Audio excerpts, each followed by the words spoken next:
Baik, bismillahirrahmanirrahim. Assalamualaikum warahmatullahi wabarakatuh. Kita mulai perkuliahan kita. Judulnya adalah peranan strategis manajemen sumber daya manusia. Jadi, sumbernya saya ambil dari internet dengan ini ya, linknya adalah sebagai berikut. Jadi monggo, kalau Mas dan Mbak mau mendownloadnya sendiri, insya Allah akan saya share juga setelah ini. Baik, masuk ke pembahasan pekerjaan manajer sumber daya manusia. Jadi, apa itu proses manajemen?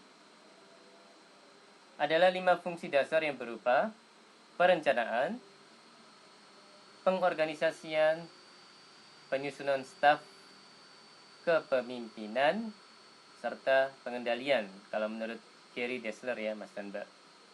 Jadi, apa itu MSDM atau manajemen sumber daya manusia? Adalah kebijakan atau praktik menentukan aspek manusia atau sumber daya manusia dalam posisi manajemen, termasuk merekrut, menyaring, melatih, memberi penghargaan, dan penilaian. Seperti itu ya Mas dan Mbak, terkait dengan konsep MSDM atau manajemen sumber daya manusia. Jadi ini ada bahasan apa sih SDM, apa sih sumber daya manusia. Jadi adalah individu produktif yang bekerja sebagai penggerak suatu organisasi, baik itu di dalam institusi maupun perusahaan yang memiliki fungsi sebagai aset, sehingga harus dilatih dan dikembangkan kemampuannya. Dan ada istilah SDM makro dan SDM mikro. Apa itu? SDM makro yaitu jumlah penduduk dalam usia produktif yang ada di sebuah wilayah. Sedangkan SDM mikro yaitu individu yang bekerja pada sebuah institusi atau perusahaan. Jadi kalau dari sudut pandang kalimatnya, makro itu lebih luas ya Mas dan Mbak cakupannya, mikro lebih spesifik ya Mas dan Mbak cakupannya. Seperti itu. Jadi konsep untuk menentukan aspek manusia, yakni melakukan analisis pekerjaan, merencanakan kebutuhan tenaga kerja, memilih calon karyawan, mengorientasikan dan melatih karyawan baru, mengatur upah, gaji, memberikan intensif dan keuntungan, menilai prestasi, dan membangun komitmen karyawan. Dan ada pertanyaan, apa sih yang perlu manajemen tahu? Apa sih yang perlu manajemen perlu ketahui? Jadi ada beberapa. Pertama, kesempatannya setara dan tindakan yang disetujui. Berikutnya, kesehatan dan keamanan karyawan.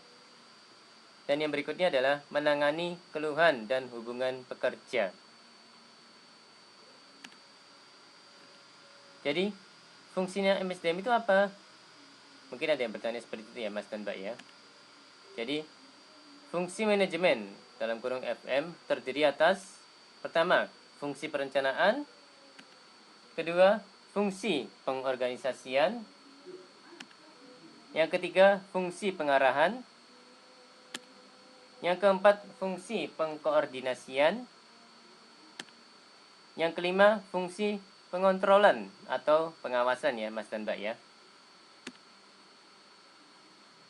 Sedangkan fungsi operasional FO terdiri atas 1. Fungsi pengadaan, yang kedua fungsi pengembangan, yang ketiga fungsi pemberi kompensasi, yang keempat fungsi integrasi, yang kelima fungsi pemeliharaan.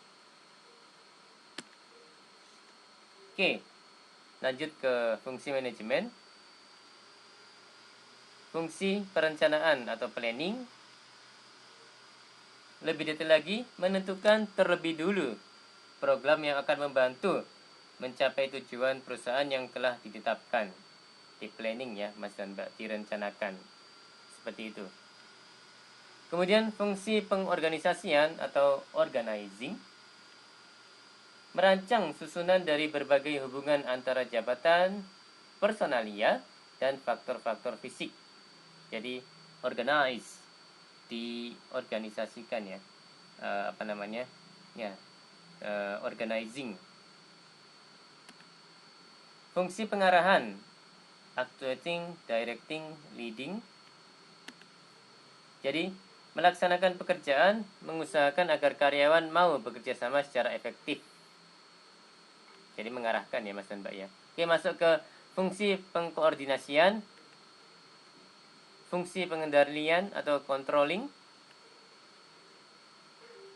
mengamati dan membandingkan pelaksanaan dengan rencana dan mengoreksinya apabila terjadi penyimpangan atau kalau perlu menyesuaikan kembali rencana yang telah dibuat.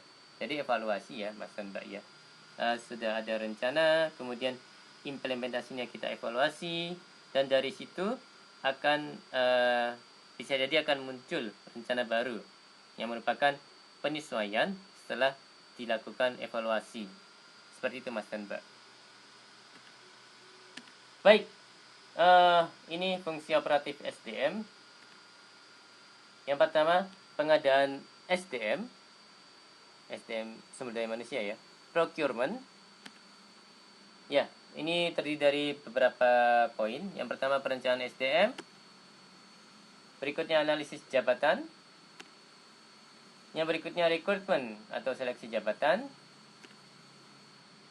Yang berikutnya penempatan dan pembekalan orientasi. Jadi memang seleksi jabatan, rekrutmen cocok nggak karakter ataupun kemampuan yang dimiliki oleh si calon tenaga kerja ini di perusahaan atau tempat kerjanya, apakah cocok atau enggak, seperti itu ya Mas dan Mbak ya. Kemudian pengembangan SDM atau personal development, ada beberapa aspek, yakni penilaian prestasi kinerja, pelatihan dan pengembangan, kemudian pengembangan karier. Dan yang berikutnya adalah balas jasa atau job compensation. Ada aspek upah, ada aspek gaji, ada aspek tunjangan, ada aspek program kesejahteraan. Yang berikutnya adalah integrasi kerja, ada aspek motivasi kerja, ada aspek disiplin kerja, ada aspek partisipasi kerja, ada aspek kepemimpinan, dan ada aspek kepuasan kerja. Seperti itu ya Mas dan Mbak ya. Kemudian fungsi operatif sumber daya manusia yang kelima adalah pemeliharaan SDM, personal maintenance. Oke, ada beberapa poin. Yang pertama, kesehatan dan keselamatan kerja, coaching and counseling kerja, manajemen stres, dan yang berikutnya adalah yang poin nomor 6, pemisahan atau pemutusan hubungan kerja ya Mas dan Mbak ya. Ada beberapa aspek pensiun, dan yang berikutnya hubungan industrial. Seperti itu Mas dan Mbak. Oke. Membahas terkait dengan faktor lingkungan luar, yaitu faktor di luar lingkup organisasi yang mempengaruhi sumber daya manusia suatu perusahaan. Itu definisinya ya, faktor lingkungan luar manusia, faktor lingkungan luar Mas dan Mbak. Baik, yang pertama adalah pasar tenaga kerja. Ini mencakup atau hal-hal yang bisa mencakup di dalamnya adalah geografis, jumlah dan perubahan ya Mas dan Mbak ya. Kemudian pertimbangan hukum, undang-undang, perda, peraturan daerah ya, hukum tiap negara, karena memang hukum tiap negara bisa jadi terkait dengan tenaga kerja beda-beda ya Mas dan Mbak ya. Misalnya dalam 1 jam upahnya berapa US dollar gitu ya. Kalau misalnya kita konversi ke US dollar itu berbeda-beda untuk tiap negara. Untuk bisa jadi tidak sama antara negara satu dan negara lainnya ya Mas dan Mbak ya. Kemudian berikutnya masyarakat. Norma masyarakat harus dipatuhi perusahaan. Serikat kerja para pekerja yang bergabung untuk meningkatkan posisi dalam berhubungan dengan pihak perusahaan. Jadi ini ya serikat kerja ya untuk berdiskusi dengan pihak perusahaan terkait dengan misalnya sebuah kebijakan seperti itu Mas dan Mbak. Oke, pemegang saham mempunyai pengaruh besar dalam keputusan manajemen karena mempertimbangkan proyek masa depan, biaya, pemasukan, keuntungan, dan masyarakat sekitar. Seperti itu ya Mas dan Mbak ya. Ya, ini ada pertanyaan, mengapa manajemen SDM itu penting untuk semua manajer? Karena memang jika tidak dilakukan ya, sekali lagi, kalau manajemen SDM itu tidak dilakukan dengan benar, maka akan muncul berikut-berikutnya sebagai akibatnya. Yakni yang pertama adalah mempekerjakan orang yang salah, jadi misalnya tidak kompeten, ataupun kalau kompeten secara soft skill kurang bagus gitu misalnya ya. Misalnya tidak bisa bekerja dalam tim gitu ya, seperti itu. Dan misalnya karakternya kurang sesuai dengan budaya kerja setempat, misalnya seperti itu. Kemudian mengalami proses penggantian karyawan yang tinggi, turnovernya tinggi ya Mas dan Mbak ya. Kalau turnovernya tinggi kan selain waktu juga biaya harus keluar ya. Misalnya dengan memecat karyawan gitu ya, ataupun ada resign karyawan, perusahaan harus membayar pesangon misalnya seperti itu. Dan setelah si perusahaan dibayarkan pesangonnya, maka akan muncul karyawan baru. Kemudian karyawan baru ini perlu dilatih lagi sehingga kemampuannya minimal sama dengan karyawan yang sudah resign tadi ya Mas dan Mbak ya. Nah itu kan butuh waktu, butuh effort gitu ya, butuh usaha. Dan itu dari sudut pandang perusahaan itu adalah sesuatu yang costly, yang mengeluarkan biaya ya Mas dan Mbak ya. Seperti itu. Kan harapannya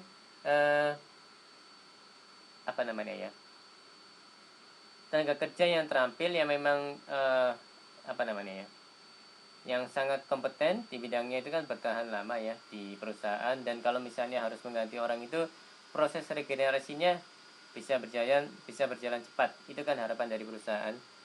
Orang-orang yang Anda andalkan tidak melakukan kegiatan yang terbaik. Ya mungkin bisa sih, beliau itu mungkin kompeten, tapi ternyata dari sisi soft skill gitu ya, personalnya dia memang tipikalnya malas-malesan gitu ya.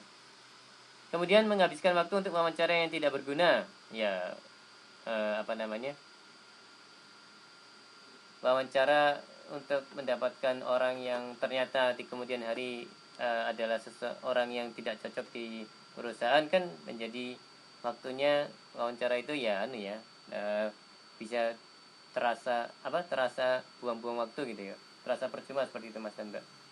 Oke, berikutnya mengakibatkan sebagian karyawan berpikir bahwa gaji mereka tidak adil. Ya, kalau misalnya sistem penggajiannya itu tidak clear gitu ya, tidak ada dasarnya, misalnya tidak ada poin-poin yang dihitung, maka takutnya akan ada muncul ketidakpuasan dari karyawan-karyawan lain terkait dengan proses penggajian yang sudah dilakukan selama ini. Seperti itu Mas dan Mbak. Kemudian membiarkan kurangnya pelatihan mengakibatkan berkurangnya efektivitas divisi Anda. Jadi terkait dengan training juga sebagai salah satu kegiatan manajemen sumber daya manusia. Dan ya, kalau training itu tidak ada dan tidak ada yang peduli dengan hal ini, maka pelatihan tidak terlaksana karena ya misalnya costly atau alasan dengan dalih ya itu kan buang-buang biaya gitu ya, buang-buang uang gitu.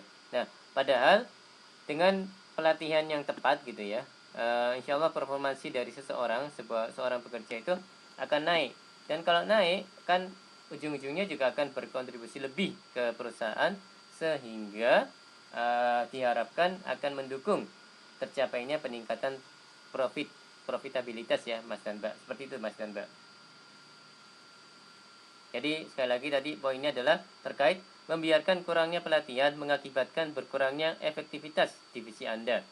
Berikutnya adalah melakukan praktik pekerja yang tidak adil. Ya, ini terkait dengan ya selain apa namanya ya? Selain dengan gaji ya, terkait juga dengan misalnya proses peningkatan posisi gitu ya. Jadi dikhawatirkan kalau tidak ada aspek-aspek yang clear terkait dengan peningkatan posisi atau jabatan gitu ya. Jadi khawatir ada yang merasa, oh ini kok nggak fair, kok orang itu yang naik ke posisi berikutnya, seperti itu ya Mas dan Mbak ya. Jadi memang manajemen sumber daya manusia itu sesuatu yang memang penting, seperti itu Mas dan Mbak.